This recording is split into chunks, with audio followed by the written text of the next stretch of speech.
자, 2018년도 6월에 시행됐던 서울시 9급 기출문제 보겠습니다. 자, 서울시 문제가 조금은 더 다른 시행처보다 조금은 어려운 편이에요. 그러니까 굳이 따지면 난도가 제일 쉬운 게 지방직, 그 다음에 국가직, 그 다음에 서울시기 생각하시면 돼요. 자, 1번은 조직 문화의 내용을 물어봤죠. 뭐 조직 문화, 행정 문화 등으로 나와요. 기능, 옳지 않은 것은. 재밌는 게 서울시가 이 문화를 되게 많이 내요. 서울시 문화. 서울시가 대도시라 좀 문화랑 관계 깊어서 그런가? 1번. 자, 조직 문화는 구성원들에게 정체성을 제공한다. 뭐 문화, 흔히 하는 말이죠. 이 정체성은 인간으로 말한다면 개성 같은 거예요. 개성 같은 거. 그러니까 조직마다 문화가 다르기 때문에 다 개성이 다 다르잖아요. 그런 말이기 때문에 맞는 말. 2번. 조직 문화는 구성원들의 행동을 행동을 결정하니까 이것도 문화라는 지문이에요. 3번. 조직이 처음 형성되면 조직의 문화는 조직을 묶어주는 접착제 역할을, 이것도 자주 나오죠. 접착제. 그렇죠. 다 공유하는 의식이 있다 보니까. 1과 2와 3이 그냥 문화라는 지문이에요. 그러면 4번은 조직의 성숙 및 쇠퇴 단계에 이르면 조직 문화는 조직 혁신을 촉진하는 요인 아니죠. 문화라는 것은 오랜 시간 동안 만들어진 공유하는 양식이다 보니까 잘 변해 안 변해? 잘 안 변하려고 해. 따라서 혁신에는 장애물이 되는 거예요. 답은 4번이 문화라죠. 문화. 어떤 문화가 시험에 나오면 문화의 특징, 그 속에 뭐 순기능, 역기능 포함되어 있고, 그리고 문화의 비교가 주로 나와요. 문화의 비교하는 것은 선진국과 후진국의 비교예요. 그거. 이게 메인이다 보세요. 메인. 나머지 이제 문화의 뭐 혁신 전략 나올 텐데 보면 읽고 풀만한 것들이에요. 답은 4번. 그래서 그 난이도 하로 보시면 되겠고. 2번. 자, 공익 설명이죠. 공익. 옳지 않은 것은. 공익은 행정 가치에서 나름 의미 있는 것 중에 하나이기 때문에 늘 나온다. 주로 나오는 게 뭐냐? 공익의 학설 나오고, 학설도 두 가지. 실체설, 과정설 비교해요. 1번. 과정설은 공익을 서로 충돌하는 이익을 가진 집단 사이에 상호 조정 과정 거쳐서 균형 상태의 결론에 도달했을 때 실현된다. 말은 길어 보여도 한마디로 상호 조정 결과래요. 맞지? 과정설의 가장 기본이죠. 자, 2번. 자, 실체설에서는 전체 효용의 극대화를 강조하는 입장에서 사회고산의 효용을 계산한 다음에 뭐 전 구성원의 총 효용을 극대화함으로써 공익에 도달할 수 있다고 본다. 말이 그렇게 아주 쉽진 않네요. 이건 좀 읽어서 좀 숙지를 하셔야 될 것 같아요. 넘어가 볼게. 문제 푸는 입장에서 3. 실체설에서는 도덕적 절대 가치를 공익의 실체로 보는 관점에서는 공동체나 국가의 모든 가치를 포함하는 절대적인 가치가 있다고 본다. 일단은 가장 기본 실체설은 뭔가 절대적 느낌, 도덕적 느낌 이런 게 들어야 돼. 실체. 사역을 초월한 별도의 실체로 공익을 보기 때문에 사역보다 위에 있어요. 절대적 가치예요. 무조건 얘가 우선이에요. 그 말은 사역의 희생까지도 거기에 염두에 들어있는 거예요. 그래서 이건 맞는 말이고. 4 봤더니 실체설에서 적법 절차 준수를 강조하며 적법 절차는 뭐예요? 이거는 과정설의 주요 내용이에요. 뒤에 국민 주권 원리에 의한 행정의 중심 역할을 강조하는 것은 이것도 실체설 맞네. 이거는 중간에 틀렸네. 자, 공익은 무조건 뭐가 나온다? 학설 나온다. 학설. 공익 그러면 이렇게 실체설과 과정설이 있다.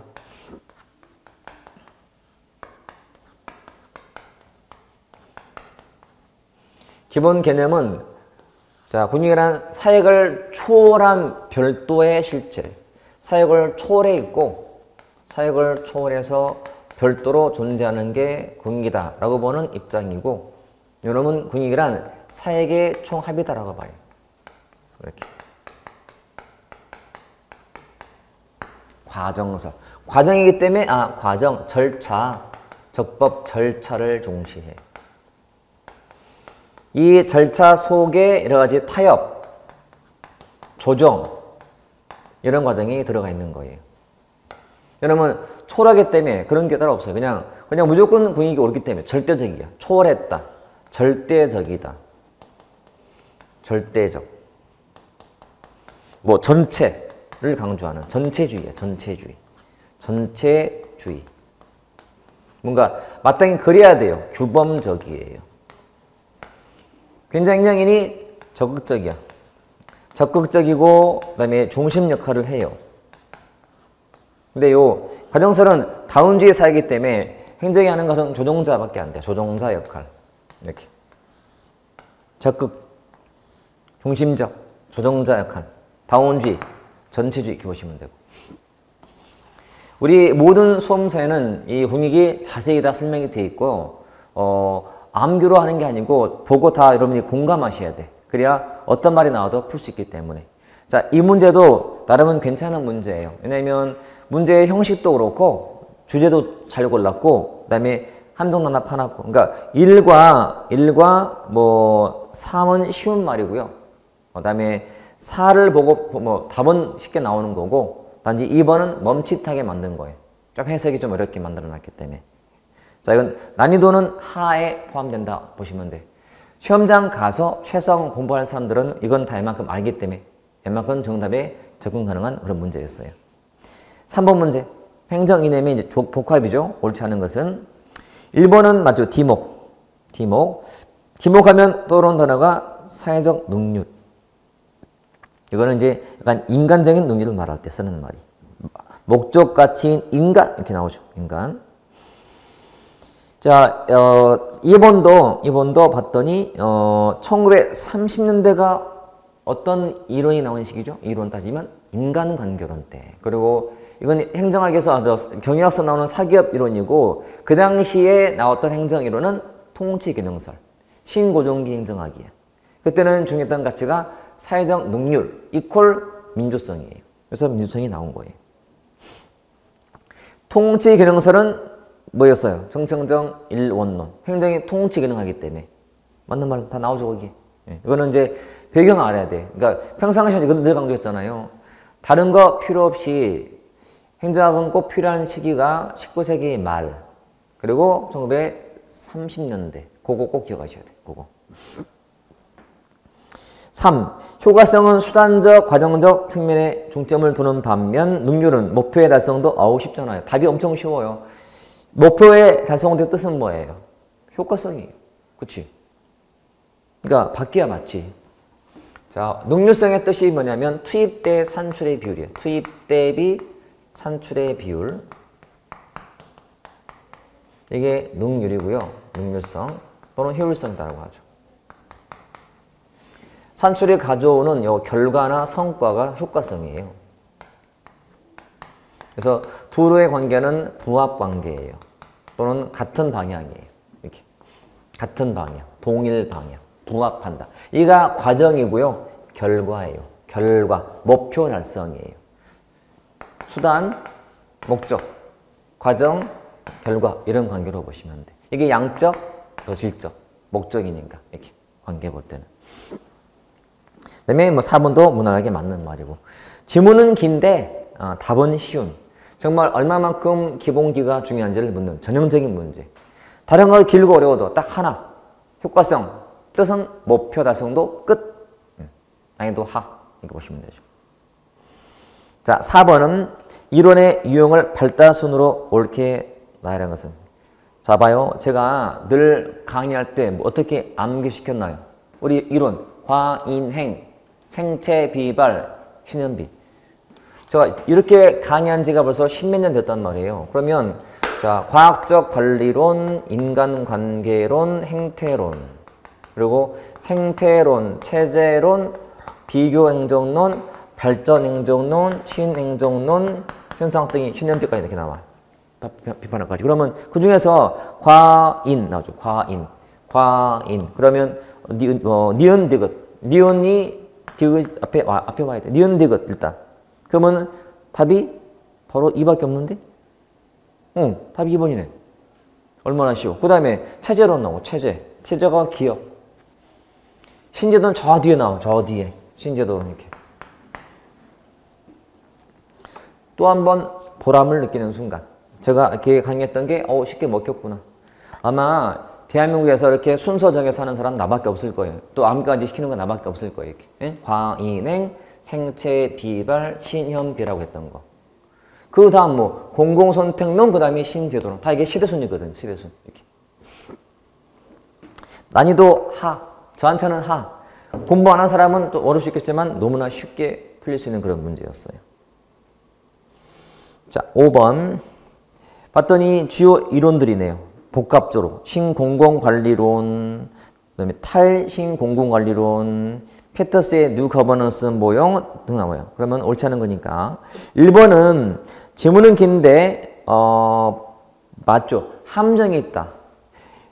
기출문제가 참 중요한 이유가 이런 문제 때문에 그러는 거예요. 거기에 정말 중요한 포인트가 들어있거든. 자, NPM은요. 자, 공공선택론이 주장처럼 정부 역할을 대폭 시장에 맡겼자는 게 아니라는 거예요. 기존의 정부 내부에 뭘 도입해서 효율성을 지고자는 것이지 정부의 기능을 다 주자는 게 아니거든.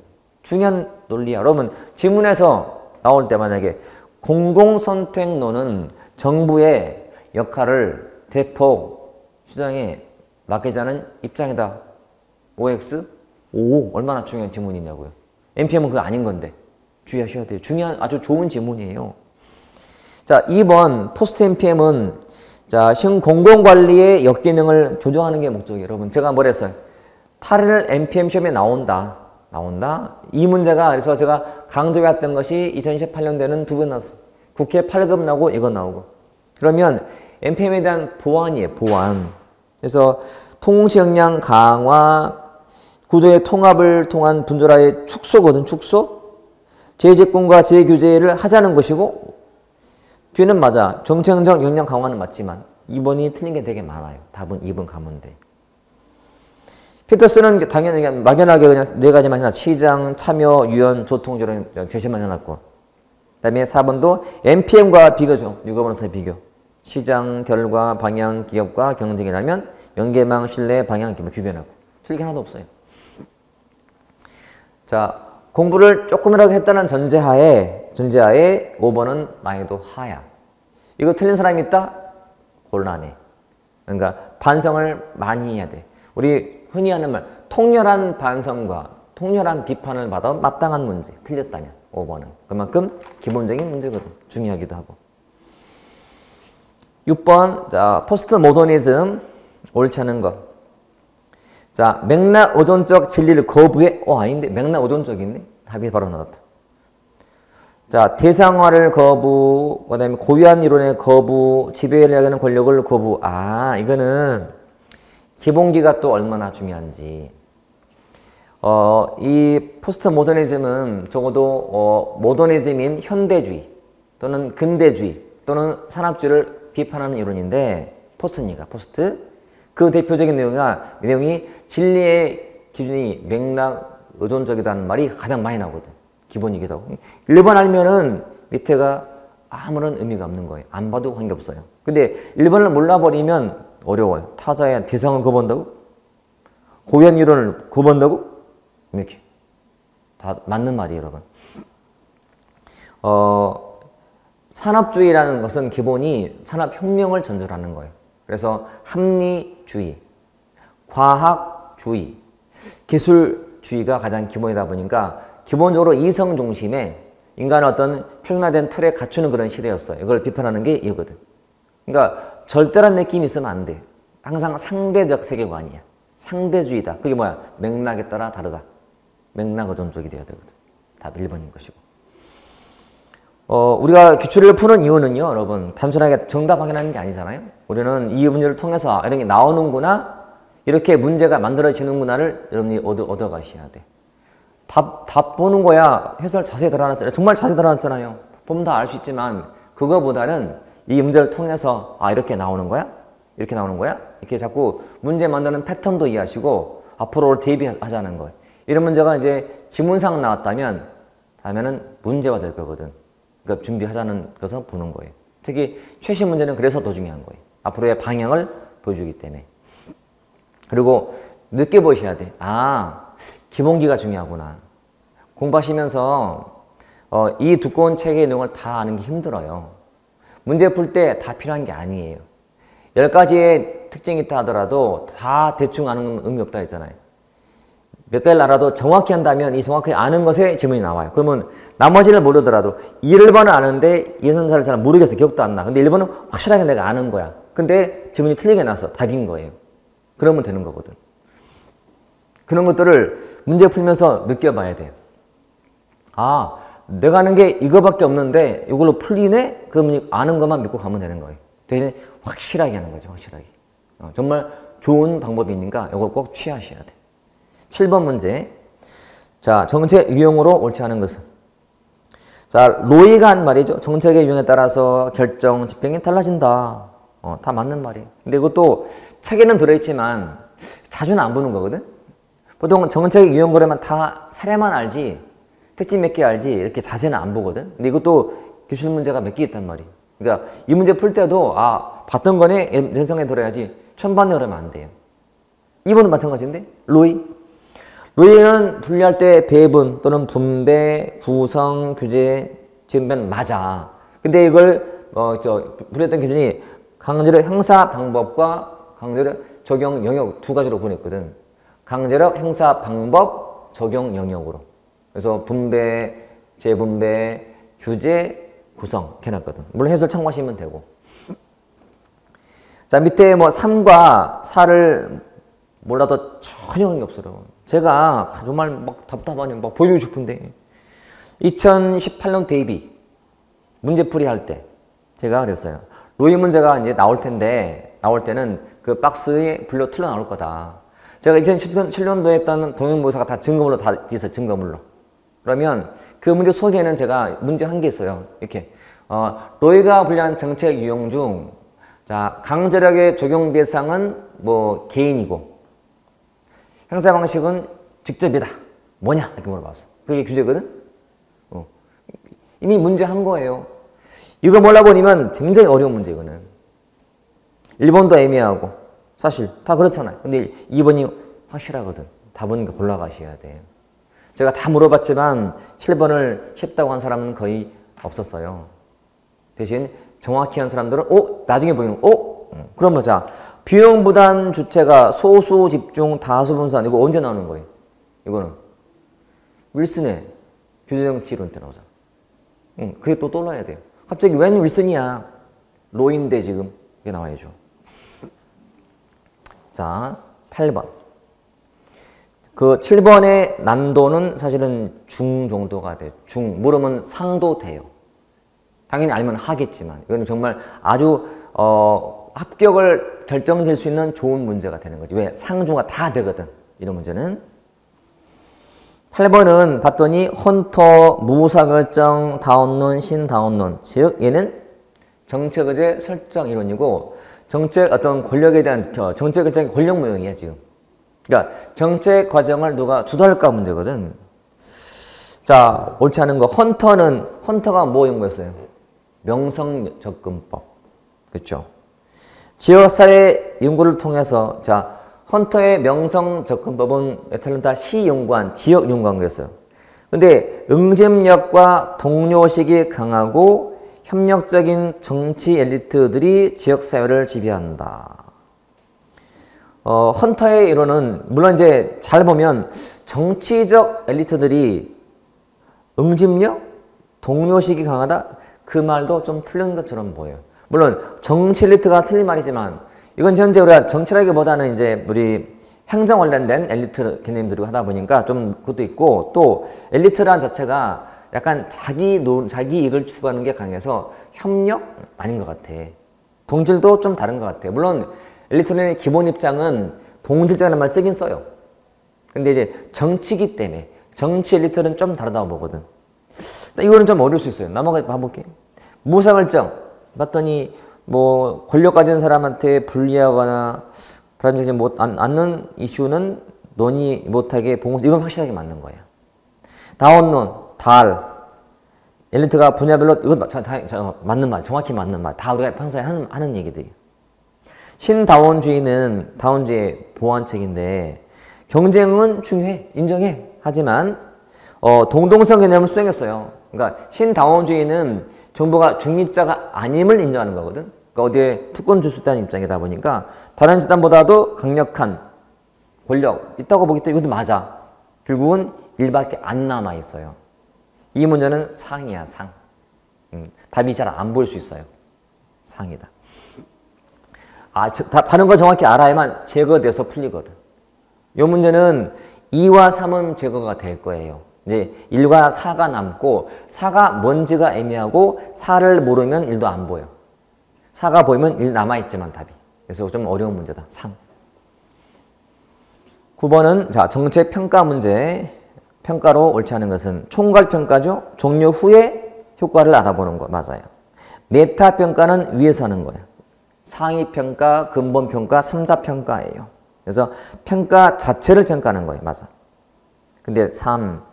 평가성 사정은 영향평가나 총괄평가 실시한 후에 하는 게 아니에요. 이거는 평가성 검토라고 해서 그 전에 해보는 거니까 틀렸지. 그 다음에 형성평가라는 것이 형성적인 거예요, 여러분. 만들어가는 평가이기 때문에 아직은 유동적인 거죠. 아직은 집행 중에 있을 때 하는 거예요. 형성하기 위해서. 형성평가니까. 9번은 난이도 중상 정도. 왜냐면 모르면 틀리거든. 처음 한 사람 못 풀어. 못 풀고, 그 다음에 했다 하더라도 정확히 안 하면 틀릴 수 있어요. 그러니까 웬만큼은 제거도 되지만 안 하면 틀리기 때문에 이건 중상 정도가 돼. 봐요. 서울시가 어렵다니까. 서울시 문제가. 그지? 10번. 정부의 각종 위원회 설명으로 가장 옳은 것은? 봤더니 의결위원회, 행정위원회, 자문위원회.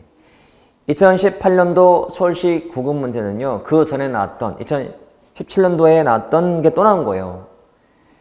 자, 의결위원회의 가장 큰 특징은 의결권만 구속력 있지만 집행권이 없다는 거거든. 집행력이 틀린 거예요. 이거는 기출에 대한 중요성을 중시한 사람은 맞는 거고 안 하면 틀리는 아주 쉬운 문제가 되는데 그렇지 않으면 아주 어려운 문제가 될 수 있는. 제가 볼 때는 이건 하야 하. 당연히 알아야 되고 불과 1년 전에 나온 거 틀렸다? 말이 안 되는 거거든. 그래서 이렇게 정리하시면 돼요. 제가 말했듯이 우리 서울시 구급 문제는 자세히 해설을 달아놔서 충분히 공부가 될 만한 정도가 아마 될 거예요. 보시되 대신 말했지만 모르면 익히셔야 돼요. 왜? 또 나올 거니까요. 직접은 안 나오더라도 지문상은 나올지 몰라요. 맞춰야 돼요. 말했지만 이 지문 내가 알면 나머지 관계없이 풀 수 있어요. 그러니까 무조건 해놓으셔야 돼요. 아셨죠? 11번은 자, 전통적 관리랑 TQM 비교. 그냥 무난한 문제가 나왔다. 1번은 기능 중심, 2번은 절차 중심으로. 맞아. 전통적 관리가 기능 중심 관리, 즉 관료제 또는 기계적 구조처럼 하는 거예요. 이러면 절차. TQM은 절차나 과정을 중시하잖아요. 제가 수업할 때 과정을 중시하는 것들 암기시킨 게 있어요. 절차 중시하는 게 또 과정 중시하는 것이 뉴 포토거든. 뉴 거버넌스. 그다음에 포스트 모더니즘 그리고 TQM 그리고 OD. 조직 발전할 때 OD. 요 뉴 포토가 과정을 중시하는 것들이에요. 과정이나 절차를. 대표가 예잖아 지금. 과정 또는 절차를 중시할 때. 결과보다도. 이거거든 지금. 2번에서 전통적 관리가 관료제 구조예요. 전문성, 분업이지만 여러분 팀이야, 팀. 수평 구조거든, TQM이. 그 다음에 3도 전통적 관리가 상위층을 위한 정보체제 운영을 하는 거지만 TQM은 사람들이 적시에 정확한 정보를 수행하도록 또 맞는 것 같아요. 4는 전통적 관리가 낮은 성과의 원리를 관리자의 책임으로 간주하는 데에 비해서 TQM은 개인적 책임다 바뀌어야 돼. 그러니까 이런 전통적인 구조, 기계적 구조 같은 기능 구조라는 것이 직무의 범위도 좁고요. 계층이 난 상태예요. 그래서 책임관계가 명확해요. 그 책임이 얘한테 있는 거거든. 근데 이렇게 구조가 수평으로 바뀌게 되면 여기 관리자가 책임이 지는 거예요. 팀원들은 그냥 업무의 분장을 맡아서 하는 거고 책임은 여기서 지기 때문에 하는 말이거든. 이거는 그냥 읽으면 대충 답이 보이는 하 정도에 되는 문제다 보시면 돼요. 자, 12번은 공직 분류죠. 이것도 너무 쉽다. 내가 늘 암기 시키는데? 자, 종류가 다른데 뒤에 뭐 옳은 거 찾는 거죠, 지금. 종류는 다른데 곤란도, 책임도가 유사한 직위의 위급. 적어도 직위의 그러면 자, 뭐라 한 다음에 직위의 나와요. 이거는 뭐예요? 위급이야, 위급. 얘는 이제 직급 아니면 등급인데, 직급 아니면 등급인데, 직급은 종류, 곤란도, 책임도가 다 똑같은 직위의 군이고, 등급은 종류는 다른데 두 가지가 같은 직위의 군이니까, 그러면 등급이 돼야지. 그 모델에서 그건 직렬이 아니고, 틀렸고. 자, 종류 유사한데 곤란도, 책임도가 서로 다른 직무의, 직무의군은 뭐? 무류야, 무류. 직무의군 그러면 무류, 이렇게 직류거든. 제가 평상시에 암기시키는 게 있어요. 그것만 봐도 답은 나와. 또 일단 틀린 것 같아, 일단. 무류가 아니잖아. 또 직급은 그거 아니잖아. 직급은 다 똑같아야 되는데. 자, 비슷한 성격의 직렬을 모은 직위 분리 직군. 직렬의 군이 뭐고? 직군이니까. 직렬의 군, 열군, 직군. 이렇게. 이건 맞네, 그러니까. 동일한 직급 내에서 담당 분야가 동일한 직무의 군으로 세분화시킨 걸 직류라고 한다. 말을 잘 보셔야 돼. 직류는 같은 직렬 내에서 담당 분야가 동일한 직무의 군을 하거든. 동일한 직렬 내, 직급 말고. 오케이. 4가 어려워. 하지만 3이 쉬워서 답이 나와요. 제가 또 뭐 기초 우리 무료 강의라든지 등에서 늘 언급하는 거라서 암기법 따로 있어 여러분. 암기 두셔야 돼. 되게 쉬워요 여러분. 안 하면 어렵고 아주 어렵고 하면 아주 쉽고. 한번 좀 우리 기초 강의 인사행정의 앞쪽에 있으니까 요 직위분류제 한번 찾아서 읽어보시면 그렇구나라고 금방 감이 오실 거예요. 자, 이 서울시 문제가 보세요. 12번, 13번, 14번이 다 직위분류제 문제예요. 너무 치우칠 때가 되게 많아요. 어떨 때는 서울시가 이렇게 막 전자정보에서 막 3개 나와. 20개 중 3개가 같은 주제야. 과할 때가 되게, 이것도 그랬어요. 13번, 자, 직위분류제 장점으로 옳지 않은 것은 쉬운 문제예요. 난이도 하. 금평 기준, 뭐 권한과 책임 명화, 전문가거든? 전문화 기업? 맞아. 근데 조직과 직무 변화에 대응을 빨리 할 수 없다는 단점이 있거든. 답은 4번이에요. 자, 여러분, 우리가 공식처럼 쓸 게 있어요. 계급제하고 요 직위분류제하고 비교할 때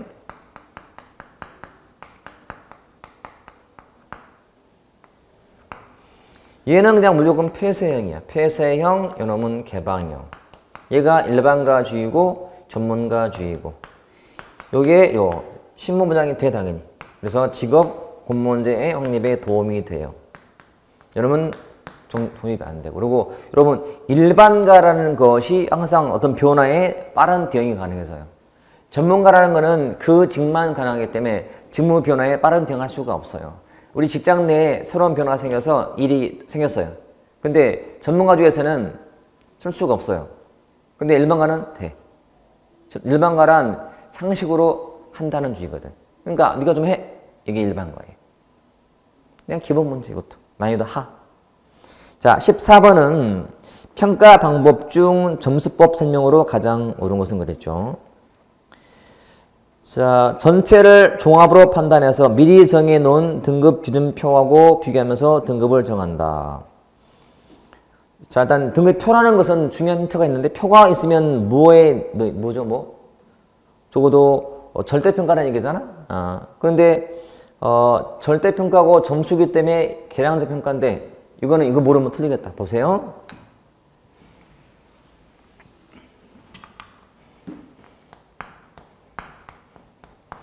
직무평가를 통해서는 우리가 뭘 알 수 있냐면 등급하고요.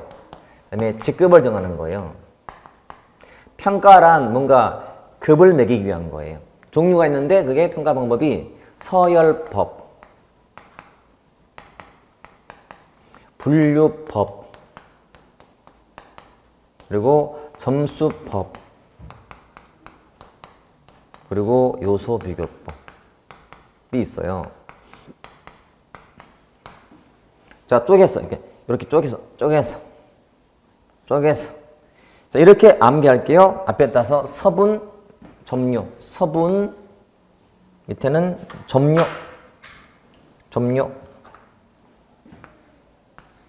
자, 서분 끊고 점료 끊고. 서분, 점료. 무슨 뜻이냐면 서분은 이쪽은 점수가 계량, 비계량. 계량. 이거는 비계량적이죠. 비계량적 방식이고 이때 게 계량적 방식이에요. 일단 이렇게 서분, 점료. 그 다음에 분점. 분점이라는 것은 절대평가라는 뜻이에요. 이렇게 해놓고. 자, 절대평가라는 거는 의미가 뭐냐면, 하는 게 직무하고 비교하는 등급, 기준표가 있어요. 표를 갖고 하는 거예요. 표. 이게 절대평가 뜻이에요. 그 말은 요 서요란 뭐고, 서요는 상대평가. 상대평가고, 이게 직무 대 직무 비교예요. 이렇게. 이게 상대평가예요. 뭔가 판단한다는 것은 뭐야? 판단은 약간 이쪽인 거예요. 이게 비계량 쪽이라고 보시면 돼요. 그 지문처럼 지금 판단하고 판단해서 표 있는 것은 절대니까 적어도 기준표 그러면 절대평가, 즉 분점으로 압축이 돼야 돼요. 분점으로. 근데 판단이니까 뭐 분류가 돼야 되거든. 분류. 잘 활용하자 여러분. 서분, 점료를 활용하자. 그러면 다 풀리게 돼 있다. 그래서 틀린 거고. 그 다음에 2번은 대표가 될 만한 직무를 선정한 다음에 기준 직무를 정해놓고 이 직무와 직무를 비교한 다음에 점수를 준대. 직무와 직무니까 무슨 평가요? 상대평가예요. 그런데 뒤에 뭐 한다고? 점수 준대. 점수, 계량. 직무 대 직무고 요소비교법이잖아. 이렇게. 차근차근 적용해 보세요. 직무. 근데 점수화, 요소비교. 이렇게. 비계량적 방식. 점수가 비계량이 아니잖아요. 점수 바로 계량인데 이미 그것도 바로 틀린 말이고 일단. 기술서를 통해서 검토한 후에 상호 간의 직무 전체의 지원을 종합 비교하는 것. 이거 틀린 거지. 자, 그 다음에 4 봤더니 기준표가 있고 표니까 절대평가예요. 근데 뒤에 점수를 주는데요. 점수. 절대인데 점수. 계량이니까 점수법. 이렇게. 자, 14번 문제는 난이도 상. 알아야 돼요. 모르면 아예 손 못 대는. 적당해서는 못 풀어요. 완벽히 이걸 적용할 수 있어야 되고 이 문제 틀린 사람들은요. 반성. 왜? 최근에 문제가 많이 났거든. 준비가 당연히 돼 있어야죠. 안 되는 게 이상한 거지. 자, 15번 공직윤리 문제. 옳지 않은 거죠. 뭐 정모직, 일반직 등록해라. 그다음에 10만 원, 100달러. 그다음에 세무감사 쪽은 7급 이상도 등록해라. 7급이 눈에 걸려. 근데 4번 봤더니 우리 공직자윤리법에는 퇴직한 공무원들 취업 제한이 있죠. 제가 늘 뭐라고 암기했어요. 53 불고기 53. 퇴직 전 5년, 퇴직 후 3년간 취업 못하거든. 3년간.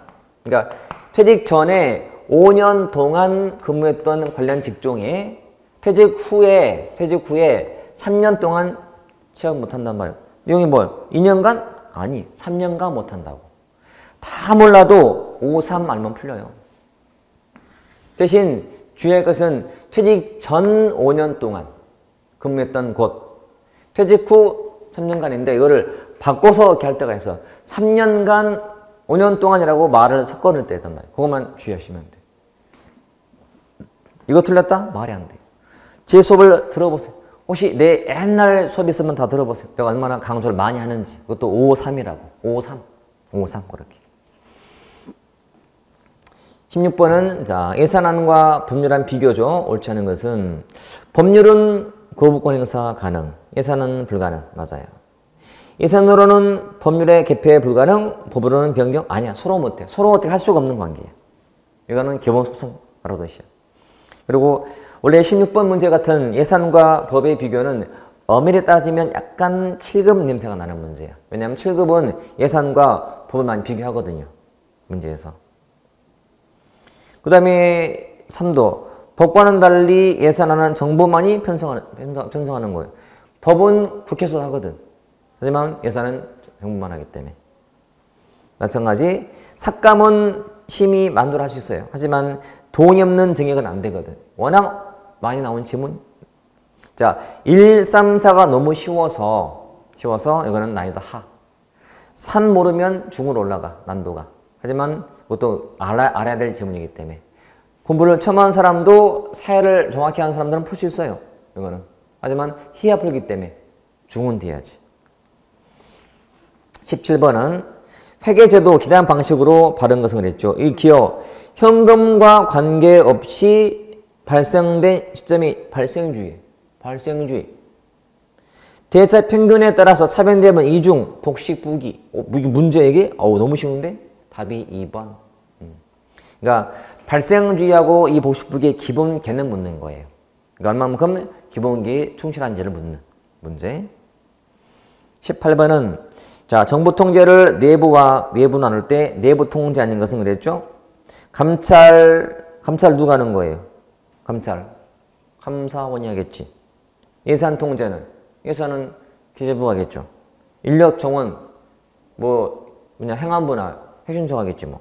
근데 정당은 외부인데? 답은 4번.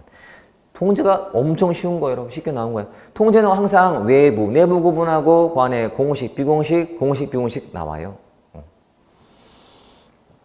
자, 무난한 문제고. 자, 19번도 주민자치, 단체자치. 앞이 좀 어려웠다가 뒤가 왕창 쉽네요. 시간, 물론 제가 배치 따로 해놨지만, 쉬운 문제. 근데 1번은 옳은 거 찾는 건데, 주민자치는 영미고요. 단체가 대륙계, 바로 답이 나왔어? 너무 쉬운데? 답이 1번이에요. 그럼 나머지는 뭘까요? 바뀌었겠지, 뭐. 앞뒤가. 이것도 난이도 하. 그러니까 공부를 좀이라도 해서 내가 그다음 합격을 기대하고 갔다면 누구나 맞히는 문제. 이건 아주 쉬운 문제가 돼야 돼. 이런 것도 없고. 20번. 자, 자치법상 사무 처리 설명으로 가장 옳지 않은 것은 그랬죠. 자, 상식 1번. 지자체는 법령을 위반해서 사무 처리할 수 당연히 없죠. 처리 결과가 2개 이상의 시군구에 미치는 것은 시도사무예요. 맞죠? 시도, 즉 광역과 시군구, 즉 기초가 경합할 때는 누가 먼저 처리한다? 시군자치구가, 시도가. 합의 3번. 이거 뭐라 불러요? 보충성의 원칙이라고 하지. 보충성. 그 지자체 사무는 나올 때 가장 기본이 사무 배분 방식이 나와요. 참고로 여러분 사무 문제가요 거의 해마다 나오는 중이라서 잘 보시고 지금 당장은 지방자치법이 통과 안 돼 있지만 저는 항상 통과될 거로 믿어요. 작년 말에 입법 예고가 됐어요. 전면 개정으로 지방자치법이. 중요사항이 너무 많아. 시험에는 막 쏟아질 거예요. 근데 기본이 사무야, 사무. 자, 지자체 사무. 사무가 나올 때 뭐가 나오냐? 포인트는 자, 사무의 배분 방식. 여기는 어떤 게 있어요? 자, 이런 단어가 나오면 제가 따닥 나와야 돼. 개별적 수권, 그 다음에 포괄적 수권. 이 단어가 떠올라야죠. 개별적인 수권, 포괄적인 수권. 특별법, 일반법. 이렇게 해놓고 그 다음에 배분의 원칙이 있어요. 사무 배분의 원칙. 되게 많은데 가장 대표적인 게 이거지. 기초자치단체 우선.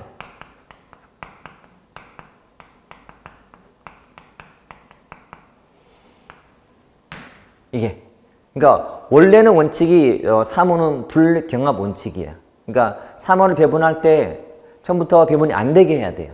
경합이 안 되게. 근데 불가피하게 경합한다면 지금처럼 시도 즉 광역과 시군 자치구인 기초가 경합한다면 누가 우선한다고? 기초 우선이. 그럼 기초가 못하면 어떻게? 광역이. 광역이 못하면 국가가. 이거를 보충성 원칙이라고. 또는 이거를 현재성의 원칙이다라고 하지. 이렇게 불러요. 자, 시험에서 이것만 죽도록 나와요. 아무리 문제가 복잡해 보여도 이것만 나와요.